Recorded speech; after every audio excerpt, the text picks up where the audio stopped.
Hi everyone, welcome to the YNWA Clone Show with me, Prasad. Together with me, we have Mr. Hari Raja today. Hi. Hi, hi, hi. Yep. So we're gonna It's do our first Liverpool. uh, post-match reaction. A big game today. Manchester United against Liverpool. Always a big game at Old Trafford. And what a win! What a win for us. Just a quick thought on today's 4-2 win against Manchester United, Mr. Hari Raja. Well, what a game, first of all, I would start with. It was a fantastic football game for a football fan, right?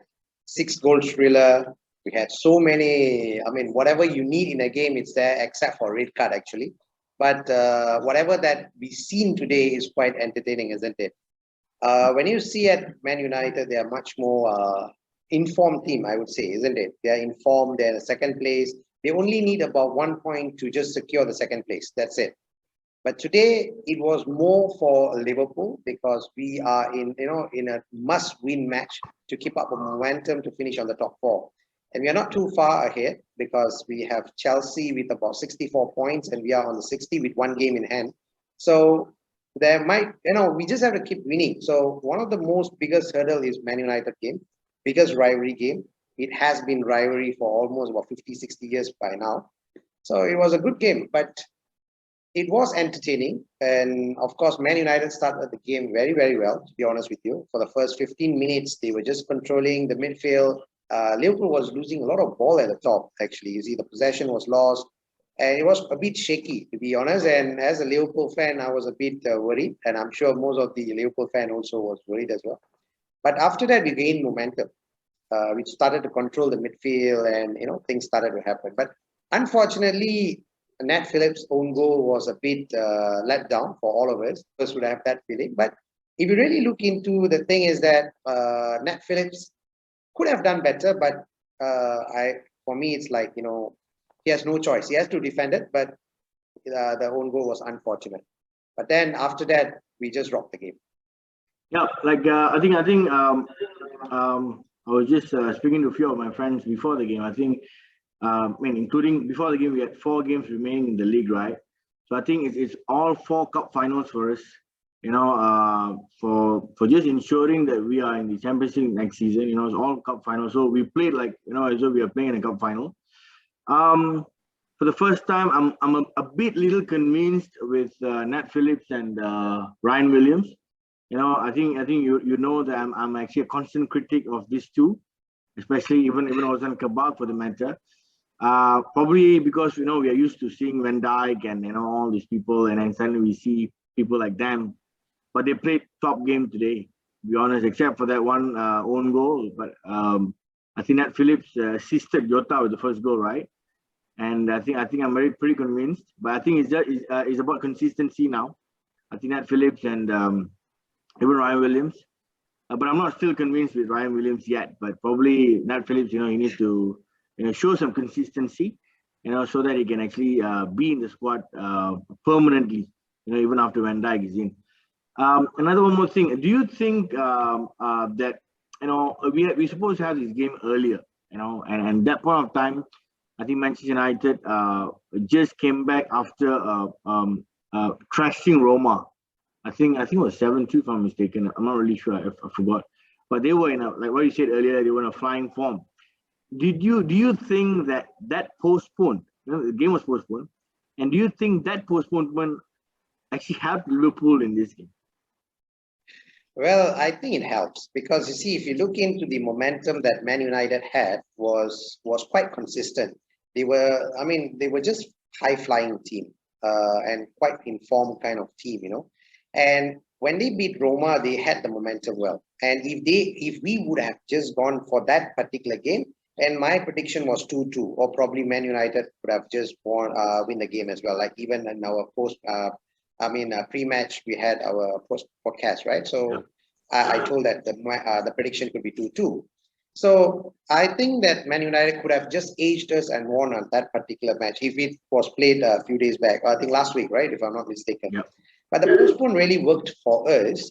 And of course, to me, Man United made some mistake in between as well. You see, Today's game is, to me, it's unfair to Man United because of the tight schedule they receive. However, Man United decided to reduce, put in the second team or probably the youth team into Leicester's game, which actually made more difficult journey for us to finish in top four, isn't it? For them, it's just to, they could have just gone for a good team to play with Leicester, because Leicester is not a bottom team or something. They are in the top four contenders, right? So it should be a better game. But it's understood that Liverpool and Man United game is much more important. It's more like a rivalry. It's more on a pride kind of thing. So he made it into a full team into this. So it is actually a kind of advantage for Liverpool today. But I would not say that Man United had an unfair now because of the team selection that he had in Leicester. And when it comes to Nat Phillips and also Ray Williams, I would say Nat Phillips had, today's game is not too convincing for me. He had some shaky moments, including the own goal. But I would not say that bad as well, because he made some important goal line saves and interception, important interceptions and all those things. He won all the aerial duel. He did not have a bad game, but was not as good as his previous game. But however, enough to pull on the equalizer for Jota, and Jota did it very brilliantly.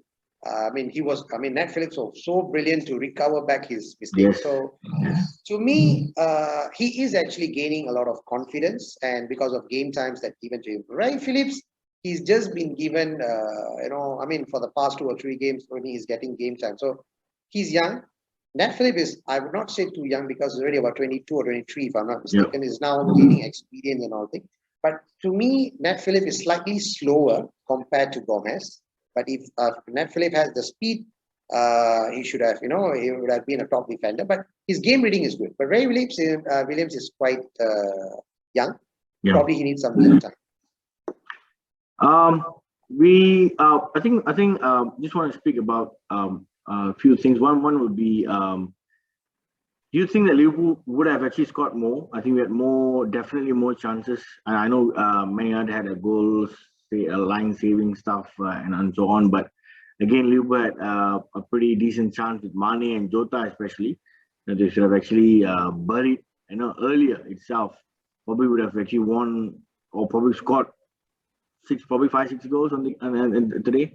Another one thing, probably my side, I would say another one more goal would be the highest score, because if you look into Jota's chance, which hit the crossbar, right? So that would be the chance that could have been converted into goal. The others are probably on a 50-50 chances. So to me, if all has been scored, probably 5-2 would be the best scoring, including the goal line clearance one, which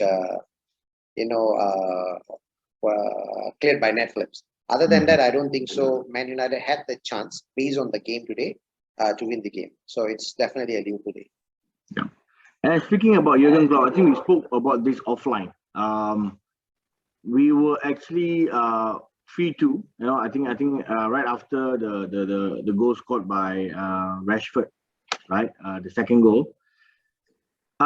Jurgen Klopp, again, a typical Jurgen Klopp. We spoke offline, where he's more an offensive guy, not a defensive. He made an offensive substitution instead. Probably I would say Curtis Jones was an offensive, but I think the Mane one was a like-to-like sub. So I think it really turned down well, because we went offensive, and we went for the important 4th goal, to just bury the game, which we actually probably did against Newcastle, but it turned out in a different way. So your thoughts on that, Sari Raja?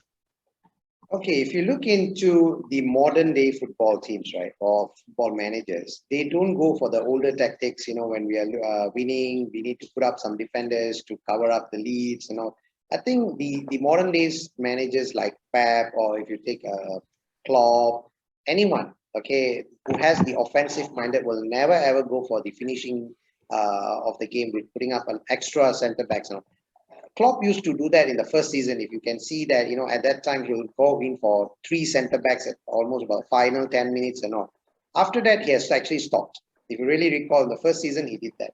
Nowadays, he's not doing it at all, because it is much more safer to finish the game in a better goal comparison, better goal score rather than defending it, isn't it? So to me, when Jones came in, Jones had this particular, he doesn't have much defensive quality, but he has this run to defender quality. He'll run to the defender and open up so that 2 or 3 guys will follow him and he open up the space. That's the reason why Klopp always put him into the team so that he can pull up 1 or 2 and give some space to the striker to roam at the space given. Mane, like you say, is like change. But Mane's game has actually dropped. When he came in, I think you all know that his touches was poor, his movement was poor. But even in fact, Mane has actually said in an interview saying that his performance is one of the worst this season. And at the same time, he doesn't know what is going on with him. And yes. I mean, it happens to all players anyway. So we have a Man United supporter here, Mr. Kesavan. Welcome. Can you hear us?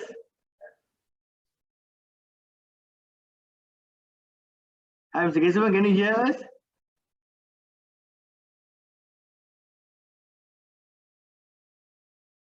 It's not set yet, probably. Sorry? Or is he still noisy in Manchester still? No, he's still finding where is his team. Just like how he's finding the link.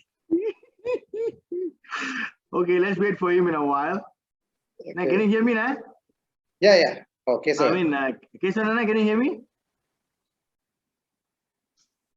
All right, we'll just wait for him in a while, guys, because we have got a Man United supporter. It's 5:39 a.m. in Malaysia, and he's still wearing his jersey, proud. So we're just gonna check what's his comment, but he's not in. I think something's wrong back in Manchester. Together with the fans. Yes, with the fans. Probably they might be looking for a cave for a day, probably. Yeah. Probably some sort of territory that they are aware of, in the previous seasons. All right, okay, let's move on because I'm not really sure. Mr. Kesavan, I think his connection is quite bad. Let's move on to the next. Just before we wrap up on the Man United Liverpool game, I'm pretty impressed with Trent Alexander-Arnold's game. He had a tremendous game. I think I'm not really sure he's the man of the match, but he's definitely the man of the match for me. Very close to him, despite Bobby scoring 2, but I think he really played defensively slightly well. I just want to give some credit to Nat Phillips. So he's actually closest to Trent Alexander-Arnold. So he's the man of the match for me. So your man of the match, Raja. Definitely, Trent Alexander-Arnold is the man of the match for me, because he was superb. His crossing was superb. To me, like he did 5 crossing on a pinpoint one, could have just converted that. But to me, he was superb today. If you look into the match when you were showing on the statistic, right, we have about 18 goals on shot, not on target, but shots on goal. And Liverpool had about 17 if you look at it.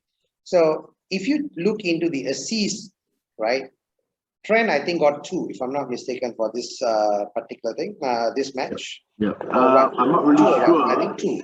I think so, yeah, should be. Yeah, but he was actually more central figure for the entire build-up, if you ask me. Because you see, normally when we say, TA is actually, leaving his space, there's a lot of space, people are attacking from this area. It's not because of he doesn't know how to defend. It is that he is defending 2 players at that position. Because Salah seldom drops down to cover his area. He normally, he will just drop to probably slightly in the mid of the hour half only. That's it. But then that gives a lot of space for the opponent to actually cover, and only the midfield will be running down towards that area to cover the thing. So it's always not fair to critic Trent, because he has to cover too. But then he also goes into offensive, and that's the reason why we have that area always attacked. Okay, because Trent is not, like I say, it's not a typical defender. He's actually a midfielder converted into a right back. So he's more an offensive player. So that definitely he loves attacking rather than defending. So that area is always covered. And Marcus Rashford was, he's fast, he's good. Okay, one of the best player to me after Bruno Fernandes is definitely Marcus Rashford. He had the eye of goal, on goal and all, but It's just that he doesn't have this real support. Cavani is giving it now, and that's the reason why they're successful for this particular season. But if you really look into today's game, Bruno was effective for the first 15 minutes. After the first 15 minutes, Bruno's action was dropped. He literally became disappear or probably effectiveless because of the midfield compact that they do. Because Man United is good with Bruno when he starts having the ball, people starts running, utilizing the space. But when he cut off the supply, Pogba automatically goes missing as well. When you cut off Bruno, Bruno is a switch. You switch off, Pogba will just go missing. If Bruno's switch is on, Pogba will be activated. So this is how the midfield works. So when you look into this thing, I think Fabiano really did a very good job. Okay, Fab really did his job well. Obviously, we can see Bruno falling down, claiming he got knocked and all those things, which is quite all the time we've been seeing on Bruno. He's a good player, but he acts fragile. He's not fragile, he acts fragile. Yep. But he's a good player, to be honest with you.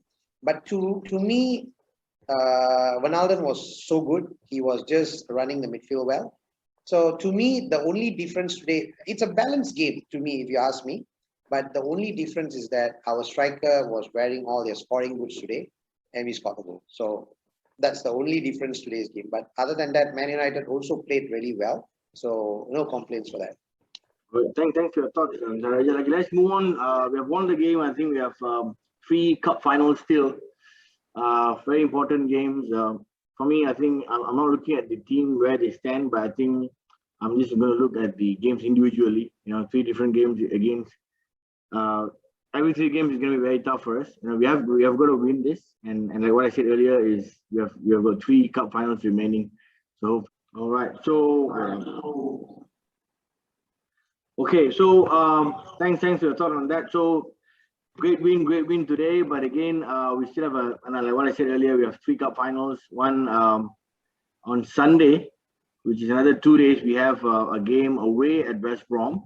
All right, and we have another game on the 20th of May against away to Burnley, and the last game of the season is going to be on the 23rd of May, which is against Crystal Palace at home. So it's going to be tough game. 3 big cup finals, and your thoughts on the 3 games and how well are we going to finish the season? You mean if you're going to talk about the next 3 games for us, is quite crucial. Like you say, it's going to be a cup game, right? It's going to be a final for us. So for us is to win the remaining 3 games, and we will see what happens to Chelsea and Leicester later. But I hope Chelsea drop points, because we are more near to Chelsea compared to Leicester, to be honest. If Man United have won Leicester, then it's a totally different scenario. But Chelsea is at the time, but Chelsea is also in good form, to be honest with you. So it's going to be tough, and thinking about Chelsea to draw or lose the game is quite unlikely. But we have to do our job first, win all the remaining game, and see what's going to happen. So I still have a gut feelings that we'll finish in top 4, in the 4th place, and qualify to Champions League. All right, that's a good one. So all smiles again. After a thumping win against our favorite rival. So all smiles for Liverpool fans. So see you in the next episode, Sari Raja. Take care. You're no walk alone. Yes, Manchester has been pinned to Liverpool Red. Manchester is Liverpool Red. Because it's not a devil Red, it's a Liverpool Red. Liverpool Red. The true Reds. All right. Okay, see you. Thank you. Okay. Thank you. Bye. Okay, good win. You'll never walk alone. Never walk alone.